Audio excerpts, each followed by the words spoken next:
Hello, good afternoon everybody. Welcome to the first webinar of 2020 with me, Adam, and today we're going to be looking at getting started with switch access for Grid 3.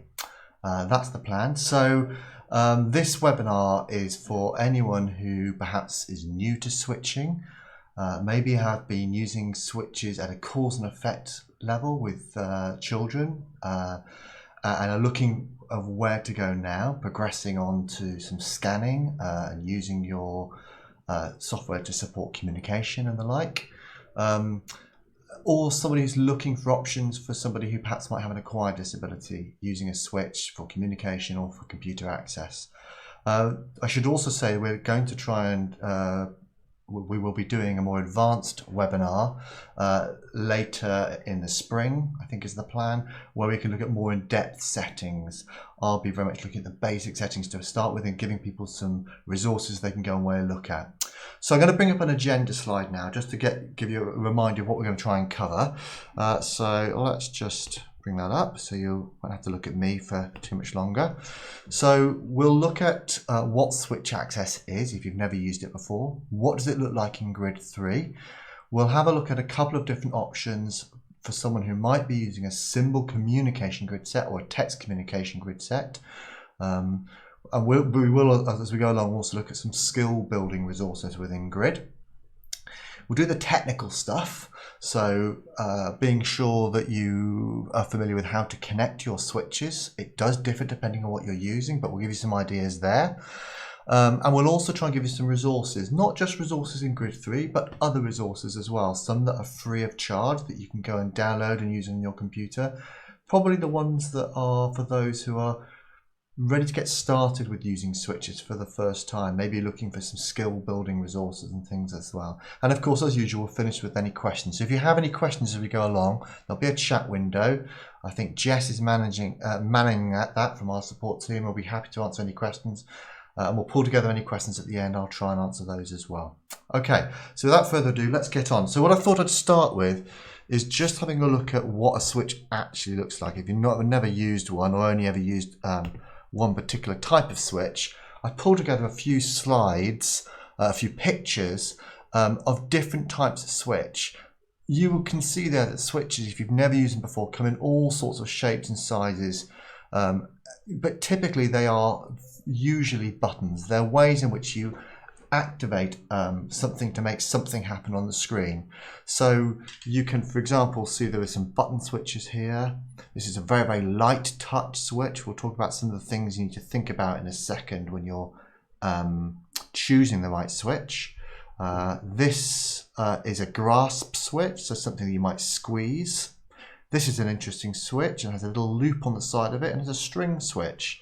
And it's designed so someone can operate that with just a very, very light movement of their finger through the loop. This small picture here of some flat rectangular pads are PAL pad switches, and what's interesting about those is they're completely flat, so they don't have any lead-in edge if someone's trying to access them, but also they don't have any tactile or auditory feedback as you click on them, as you touch them. It's just a bit like a mouse pad. So we've got lots of different types of switches. You can even see some switches that are used to operate toys over here. A couple of switches, some more specialist switches on this page. The one in the middle is a proximity switch, so you don't have to touch it, you just have to get close to it. It's called a candy corn switch. And right at the bottom there is a very sensitive muscle switch, which is one that Smartbox can provide and is on our website. I should say that most of these switches or pictures are probably taken from somewhere like Inclusive Technology, where a really good place to go if you want to look at pictures and prices of a wide range of different switches. They're not the only switch provider out there, but they're a good place to go as a starting point just to see what's out there and how you can use them and so on. Okay, so those are by no means all the switches available, but it's really to make the point they come in all sorts of shapes and sizes and ways in which you actually activate them. So some other things to think about when you are using a switch. Some of the things to think about would be, Obviously, finding the right switch. The important thing is to look for something that is reliable, comfortable to use for the user, and not too effortful. So you're thinking about where you position a switch. So the size of the switch, how big does it need to be? Does someone have very gross physical difficulties and is not very good at targeting and might need a big area that they can click on to or make contact with to activate? Do they need just a small area, something they're perhaps holding in their hand or in their or attached to their finger? Do they need something mounted so that they can use it with a different part of their body from their hand? So they might be using a knee or a head or a foot. They might be needing to push upwards with a hand rather than downwards with a hand, or push out with a hand, or have it attached to them. So there's lots of different things about where you position a thing to think about. How much pressure is required for a switch is important, and in some cases the robustness of the switch is important. Okay, so the tougher the switch, usually there's a certain amount of pressure required. The very light touch switches tend to generally be more fragile because they're usually being used with someone with who is going to be how shall I say, less robust with their switch, less likely to break it. For some users, colour is important. You might want to differentiate between two switches, particularly when you first start, because you might be using one switch for making a movement across the screen and another one to make a choice or a selection. A couple of other things to think about. Talked about the size, how much pressure is required of the switch. The position of the switch is obviously crucial as well. We can obviously attach it to lots of different parts of the body, but typically things you might see with somebody is it being attached to perhaps a Velcro tray. It's important that the switch stays in the same place for somebody, so they're not having to reach out and use it in different areas. Often they're very, very carefully positioned. It might be attached to a mount. So there's a picture there of a Manfrotto universal arm mount that could be clamped to a desk or a flat surface, or even to a bar. So sometimes when you first start, they might be clamped to the bar of a wheelchair, for example, and you can see that can then be positioned perhaps to be used by a hand or a foot or a head.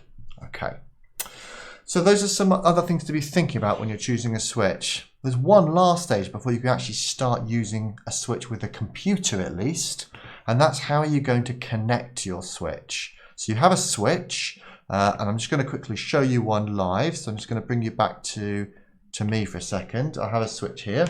So typically, if I unplug a switch will have a lead, a cable. This is a smoothie switch, okay, it has a smooth edge.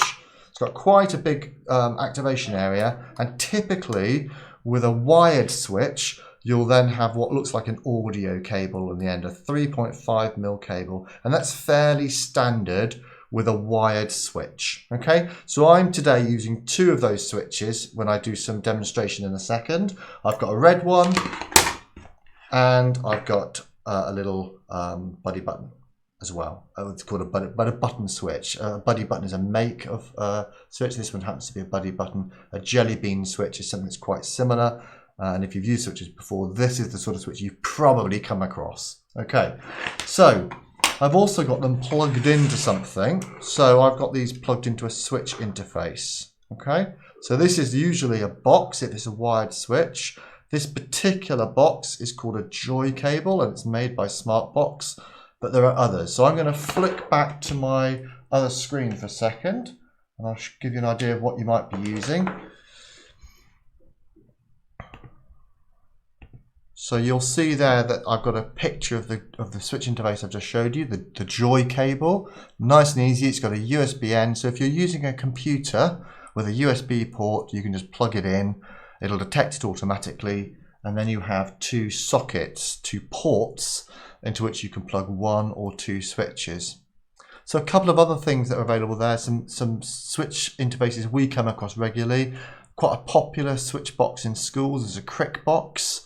Works in a very similar way to a joy cable. It has 4 switch ports. Okay, and you can use that with a range of different software, just as you can with the Joy cable. Another one we come across, again USB, is the SWIFTY switch interface. And I've just to give you an idea on this screen as well, given one example of a Bluetooth switch interface. So in other words, a wireless switch interface, and this is called a Bluetooth. Again, quite popular. And the nice thing here is it will work with an iPad as well as with a Windows device, a Windows computer. So again, if you need to use or want to use wireless switching, can be useful where wires get tangled up with users. That can be a convenient way of attaching your switches. I'm not planning to go into the how-to of attaching a Bluetooth switch today, but if you are interested in that, that's one that is available. It's usually fairly straightforward to attach. Okay. So the main focus of today's session is thinking about how we use switches in Grid 3. But Grid 3 is probably not the place you're going to start when you're first using switches for the very first time.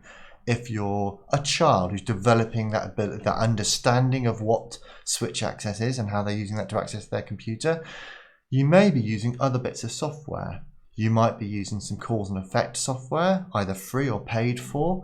You might be wanting at a higher level, you may just be wanting to move a slide in PowerPoint. So you're going to need a piece of software to help you do that.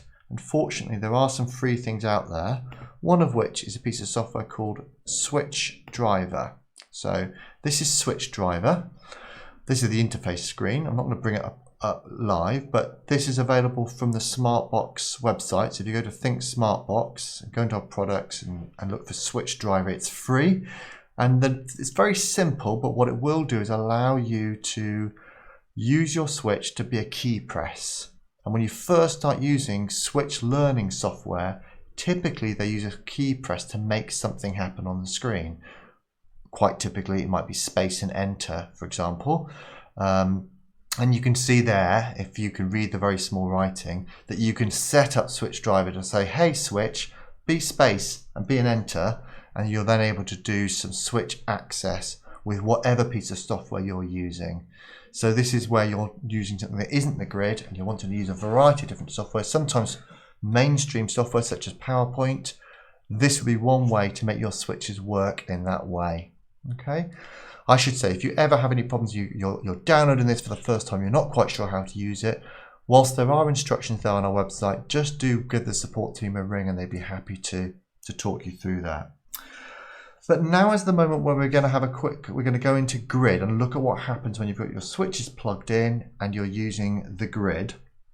So let's come to the grid now. So if I transition now, you should see on the screen there a copy of Grid 3, and I've made a user here called Switch Webinar.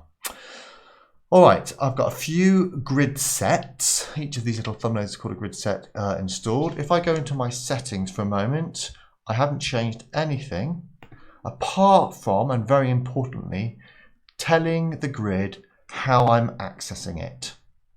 So I've gone to menu and settings, access, switches, and the very first thing you need to do is to tell the grid how you're connecting your switches. And if I'm using a Joy cable or a Crickbox, for example, I would select joystick. But there are other options there as well, depending on what your switch interface is. So if there are keyboard-based switch interfaces, and you would select keyboard. Okay. I should say that this would be the case if I'm plugging a Joy cable. If you happen to be using an AAC device, you may well find that there are switch ports already there in the back of the device, and the manufacturer of that device should be able to tell you what connection you need in Grid 3 for that. Typically it would be joystick, but it may be something else depending on what the device is. But for today I'm using a joystick, and if I press my yellow switch, doesn't really matter which one, I can go view my switches working, always a good sign when you're doing a webinar. And if I press my second switch, that one lights up as well. So it's always good to start there just to check your switches are working. And that's all I've done. It's the only thing. Apart from that, I'm not going to go into activation just yet. I'm just going to look at what happens out of the box if I turn my switches on. So I've got a setup here where I'm using just one switch, and if I press a switch you'll see an orange box that lights up a row at a time, and as it travels down, it's taking just over a second per one. I can make another press on my switch to select the row that I'm in. And another default setting there, after it's gone through 3 times, it will stop doing that. Okay, so I'm going to try that again, and I'm going to go to a symbol-based grid set called QWERTY, just to get the idea of how it works. So I press my switch, and it now highlights the row that I selected and grays everything else out. There's a little progress bar that goes along to tell me how long I have. I'm going to press it now, and I'm able to select my grid into my grid set. So I'm using here by default what is called a row column scan. It's selecting a row at a time. Here we go. I'm going to select the word it. So I'm waiting until my highlight comes down to the 3rd row. I'm pressing it and pressing it again. I'm going to select the 2nd row.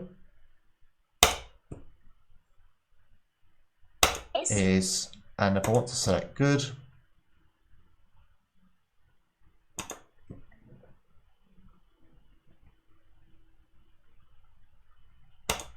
okay, and if I wanted to speak, I would go up to the speak button on the top row, for example. So that's switch scanning. Now that's a symbol-based resource. I'm going to quickly come out of that grid set, and I'm just going to launch Text Talker to say that again the same approach would apply here. So here I've got a QWERTY keyboard, okay, and you can see the same approach now is being used. This time I've got some chat history, a little better, so I can select a whole phrase if I want to. And what I will just quickly say while I'm in Text Talker is, if you are working with someone who's text literate and they're having to use a switch for the first time, they might be familiar with QWERTY as a layout, because that's the layout we see all the time if we are using a keyboard, but actually it's not necessarily the quickest layout for a switch user. So it's worth knowing that in many of our text grid sets, it's possible to use a different type of keyboard. So I'm going to go into change keyboard, and you can see here that I do have one called frequency. And while that might look a bit alien to begin with, it actually improves efficiency by about 20% normally, because it puts the most frequently used, most commonly used letters in this top area where you get to first if you're switch scanning. Okay, so if I was then I'm able to start using my, and I'm using my prediction. Okay, I'm going to write I'm happy. You can see how this is working, and you'll see now that prediction is being used as well. And I've not written that before, but just so happens it's worked out that happy is going to be the first selection there. Okay, so that was just a couple of examples to show you how switches will work in 2 different communication grid sets out of the box. Okay, so we're going to have a look now at some of the settings, but I'm also really aware that this is not the first thing you'd be using for someone who's developing switch access skills for the first time necessarily. There's lots of steps and quite a lot of cognitive load to get to the level we've just shown. Let's start by looking at some of the basic settings we might need to think about, and I'm going to go back into, for a moment, QWERTY, so that first symbol-based resource that we looked at. So I'm going to bring this one back up, and this time I'm going to go into settings. And I'm going to go into settings. I know that my switches, my connection is working, but I can begin to think about how I'm activating my switches, how I'm using my switches, because everybody I've ever worked with who uses switches uses them in slightly different ways. So I'm going to go to activation, and if I wanted to start with a very, very simple switch scan, then the way I advance, the way I move with my switch can be altered here. So I'm going to click into that drop down arrow, and the very first option says scan 1 cell at a time. Okay, I'm just going to stop there, A really useful feature in Grid is this test box. So I will often go to test and just check what one cell at a time means. And you can now see I'm not doing row column scanning, I'm going through one row at a time. And that might work well for someone who's just starting and maybe simply has a grid of 3 or 4 options, or even 8 options, and they're just going to go through every single option and press their switch when they get to it. So that's one cell at a time. Go through every single cell, press my switch to choose. Okay. At the moment, I'm also using just one switch. Let's have a look then at some of the other options. We've had a look at rows, then cells. That's what we saw earlier. But notice you can have columns, then cells. So I think you can probably guess what this is going to look like. But instead of rows, I've got columns, and then it moves down. Okay. And finally, and this is more useful for a bigger grid set, and for those who are cognitively ready for this, is to use blocks as well as cells, or blocks as well as rows or columns and cells. So here is my example. If I say scan blocks, then columns, then cells, and test, what you would see as a grid would typically be broken up into a block first, and then pick up either the column row or the row column scan. Okay, so this is probably quite nicely demonstrated in, I'm just going to come out of this grid set and go into Supercore 50, a symbol-based resource. So let's just quickly, okay, so here's my first block, there's my second block, my third dogleg block, and my big green block. And it's based upon what I'm most likely to need first. Okay, so I want to select I. I don't have to wait for the columns or the rows. I can go straight to the block that I want. And again, for bigger grids, that can be helpful to speed things up. It gets you to the part of the grid you want to get to most frequently quicker. Back to Supercore. Well, let's just stay here for a second. So if I go back into settings, switches, and back to activation. All right, so I'm just, for the sake of argument, we're going to leave this on columns, then cells for a second.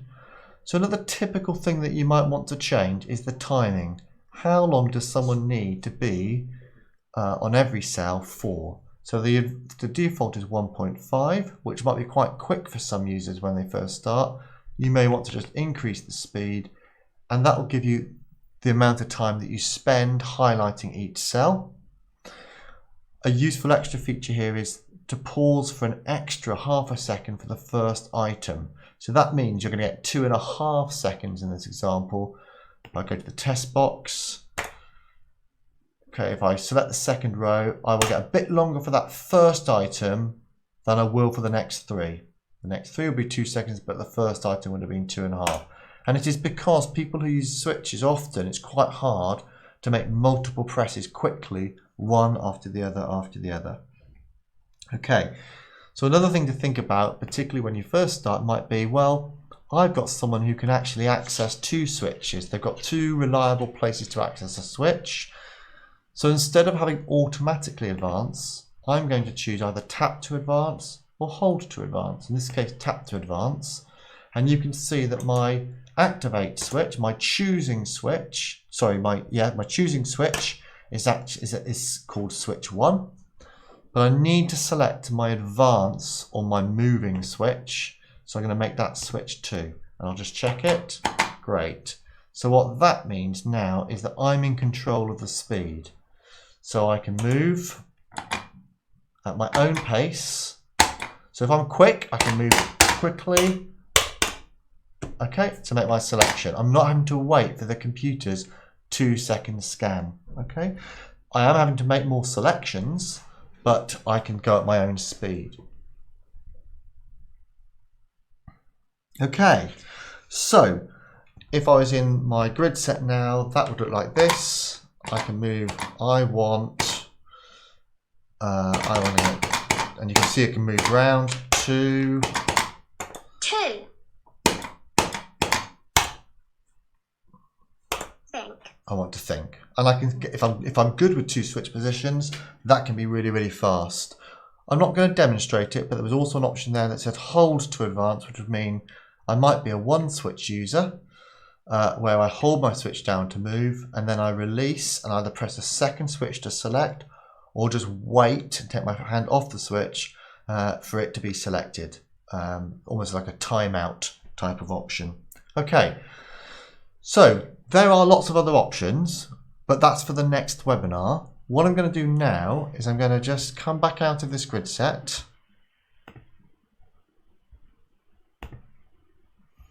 And we're going to have a look at some other useful resources in Grid that you might want to use when you first start.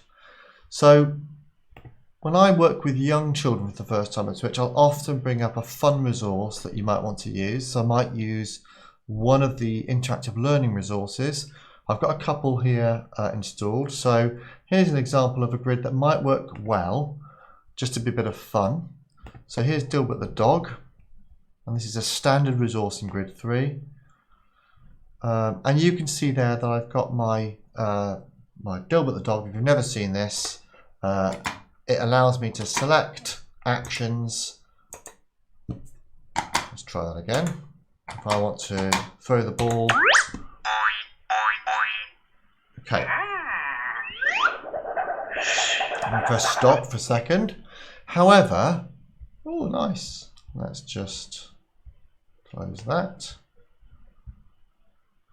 Technical hitch.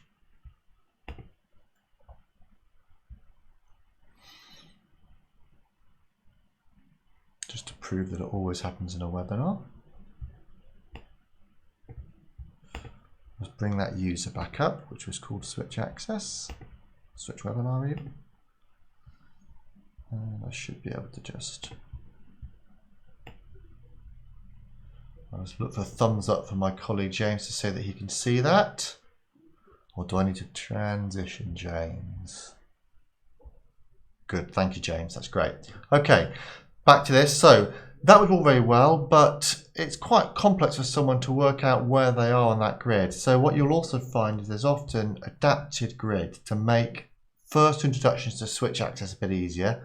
So with that Dilbert the dog activity, there is a grid that you can download, more about downloading grids later, but interactive learning for Switch Access might be a better starting point. So in this example, if I go to cause and effect and go to the same grid set and start the activity, I would probably be starting with scan one cell at a time. So back to access, switches, switch scanning, not columns and rows. I'm starting simple. So one cell at a time. I might be practicing my timing skills. So I might be using tap to advance or automatically advance. Now I'm going to use tap to advance for a second. So let's hope this doesn't do anything naughty, but here we go. So you can see that I'm scanning.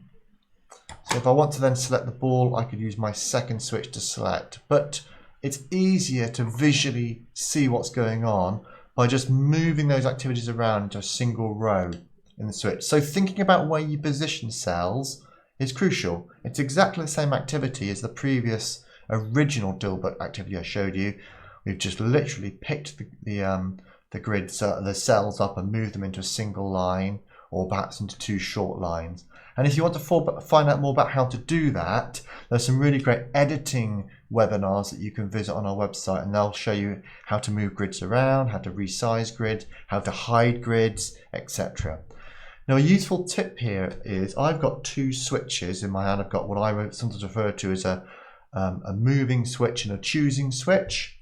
Now when I'm working with somebody, I will often, to start with, I might, or the communication partner, the teacher, the parent might control the moving so that I don't have to be rigid to begin with about my 2-second or 3-second wait on a particular item.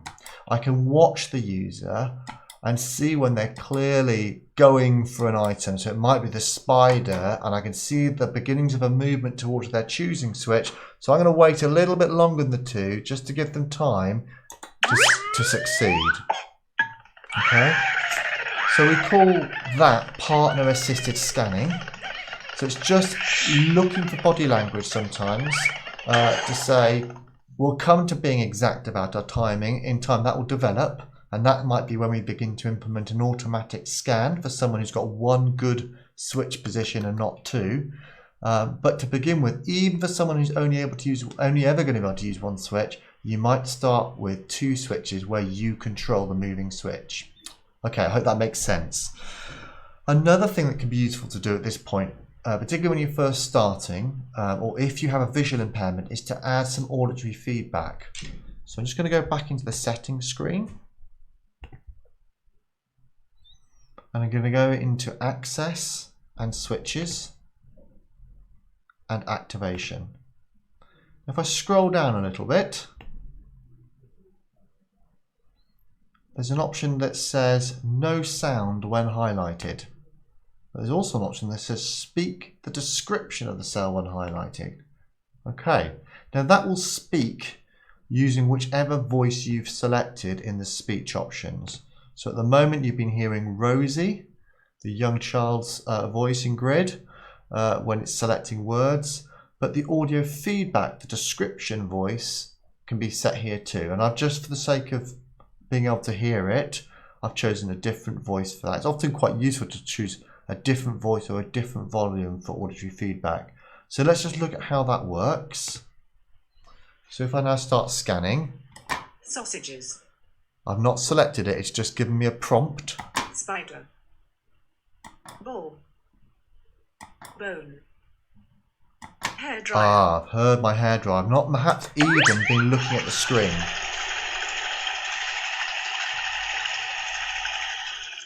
Okay, so that can be really, really useful for obviously for someone with a visual impairment. That's often a technique that's used, but actually I find it for someone who struggles to maintain their position looking at the screen. They can relax, they can look away from the screen for a moment and still hear where they are, and then they can begin to organize themselves ready when they begin to, oh, I'm getting close now, I'm going to go look up. Okay, so that's called auditory feedback. Now in terms of switch accessing Grid, I'm going to pause there for a second because we'll do more about that in the next seminar, but I wanted to pick up a little bit upon some of the skill building I've begun to talk about here. We've done a little bit on settings, we've begun to talk a bit about skill building. Now even at this point, if you're going to use a switch with a young child, for example, using Grid with Dilbert the dog is still not your starting point. Your starting point would probably be something a little bit simpler, without a computer at all perhaps. So I'm going to go now come away from Grid for a second and just point out some other useful resources that are available either free of charge or that can be bought that are available around. So I'm just going to flick to a slide for a second. Okay, so some of the useful resources that are available, and there are lots of them out there if you look, a really nice and now very old resource that's available is called SEN Switcher. And these were written back in 2002, but what is nice is that they take you through 15 resources, 15 activities that take you through some very, very specific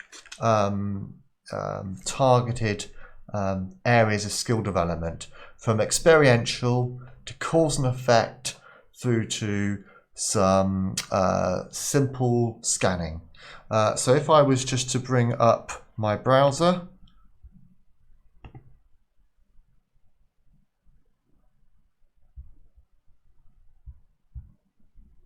for a second. Okay, and if I was to type in here SEN Switcher, you'll see there's a couple of good places to get that. Ian Bean hosts it on his website, otherwise called SEN ICT. Really great. It was originally hosted on something called the Northern Grids for Learning, but Ian put it onto his website when that website became defunct. And another good place to look is SEN Teacher. So if I was to go to this website, for example, this is what it looks like. There's lots of options you can choose. You can choose how long the reward animation is. You can choose whether activities are sequential or random and the colors. And typically they use space and enter. So making use of something like switch driver and your joy cable and a switch to activate and work with this works really, really well. You sometimes have to play around with allowing things like flash plugins to happen, but follow your nose when you get to your web browser on that, and I think you should be okay. Should be able to use that.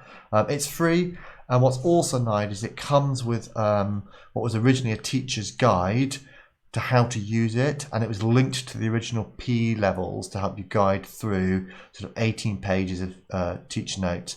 It finishes with the final activities are all about practicing scanning and switch timing. So that really important skill, if you're going to be a switch scanner, of being reliable about when you press your switch to make your selection. So that's one useful resource to think about. Some of the other web searches that might be worth thinking about, if I just come back to here, I've mentioned Ian Bean's website. That's a great place to go for all sorts of fun, motivating resources. Priory Woods has still got some great resources on it too. Sort of single switch press, cause and effect type activities. So there's some really good things there. All of those are free. You may have to sign up to log in, but you can get hold of those and download some of those. Some other things to think about. So there's a really nice guide to switch progression on both Ian Bean's website, but also on the Inclusive Technology website. And that's a really good article on how to progress through switches, linked to a number of different bits of software. Some of them are paid for bits of software for Inclusive Technology, but there are others too. And then other things to think about would be some useful searches to think about. So I'm going to go into a browser just for a moment, just to think about some of the search terms that might be helpful to think about. So let's just do that. Let's go back to the browser. So I would often start with something. You might well be starting with something like switch adapted toys, perhaps. So I'll just do a quick switch adapted toy. So press a switch, something happens, and it's motivating and it's fun. So there's lots of places you can get these from. There are some from Inclusive Technology, from Meru, from Liberator. So if I just go into one of these, and you can see a range of adaptions there. It's also possible to get a little battery compartment adapter. It goes in a battery compartment of a favourite toy with a copper end on it, and with a switch port on the other. So you can adapt your own toys if they are on/off battery operated things. Because if you're having to buy lots of toys, this can get a bit expensive. So that's one thing to think about. Some other things that you could be looking for older users who want just to have some fun, things like One Switch Games is a useful place to go. OneSwitch.org. It's been around for many, many years, but got some nice games and activities that you can use using a Switch on there. Probably for slightly older ones, but you know, teens and so on, worth a look anyway to see what's available there. There's quite a lot of information on the Inclusive Technology website. So if I go to back to Inclusive Technology for a moment, at the top they have an articles section, and there's some really nice, relatively brief articles here on some of the things you might want to think about. So if you are interested in developing switch skills, or about switch building, for example, you can go into these and you can find a bit more about them, and also links to some of the software that they provide as a starting point before perhaps you're getting to as far as switch scanning and wanting to think about communication options more comprehensively in something like the grid. Okay, so have a look on there. There's a wealth of information on there, including things like the switch progression pathway. Okay, so at that point, we're going to come to an end. I hope that's been helpful. I think there's probably been some questions coming up, but I will share one question that comes up regularly, from our users, which is where do we go to get some other switch-friendly grid resources? So I'm going to go back into grid for a second and just show you how you can find the more useful grid resources. Okay, so let's just bring grid back up. So I earlier showed you, for example, interactive learning for switch access. Notice here there's also a story grid for switches, which is set up in a similar way, and it's got a nice simple switch scan. In a town not far from here, a long time ago, in space, in the house down the road. In the house down the road. Okay, and it's a very linear scan, 4 options on each page. There was a burglar. There was an old man. There was an old man. And I'm able to build a story. So I'm just practicing my choosing and my moving. Okay, my advance and my select. Okay, where do I get those from? So a way to search for these is to use online grids. And for those of you that haven't done this before, go to the menu bar, choose add grid sets, and go to online grids. A couple of things to think about here. A filters button is quite useful. Don't completely rely on it. But if I choose switches as my switch access method, you can see straight away I'm being offered some useful switch resources. So we've had a look at interactive learning for switch access. We haven't had a look at Fast Talker scanning version. So this is a very useful grid set written by a chap called Dante. If I add that, this would be for an illiterate user. And it's designed so that we can use an alphabetic keyboard, perhaps with an auditory scan, and a column rows scan. So the first item you'd hear would be the A, B, C, D, and you'd know where you were to move down the columns. Okay, so there are some useful resources there about changing the location of cells to make it easier for someone to use. Okay, if I was looking for a storybook that was switch access, let's go back to add a grid set, back to online grids. Now I could look for my switch filters to see what's there, but partly does depend on how someone has tagged these resources as to whether they appear. So another useful way to look at that, if I just take that back off again, say all access methods, is to search for what I'm looking for. So if I type in here story, okay, and I can scroll through, and here's story grid. And for some of our resources, this is one that's been written by Barney. This is the main grid set, but beneath that there are some alternative versions. So Barney's also developed a version of that grid set for with switches and a version for eye gaze, and it'll be about the layout of the content, not the actual content itself, but how it's laid out to be as efficient as possible. Okay, so a couple of different ways in which you can look for different content that's there. So I'm going to draw that to a close. In the next webinar, which is coming up later in the spring, we're likely to look at more advanced switch access options, things like how to set up scan blocks for more advanced grids, and really have a bit more of a deep dive into the settings. So at that moment, and I will just quickly transition to there, I will say cheerio, thank you very much for listening. I hope it's been useful.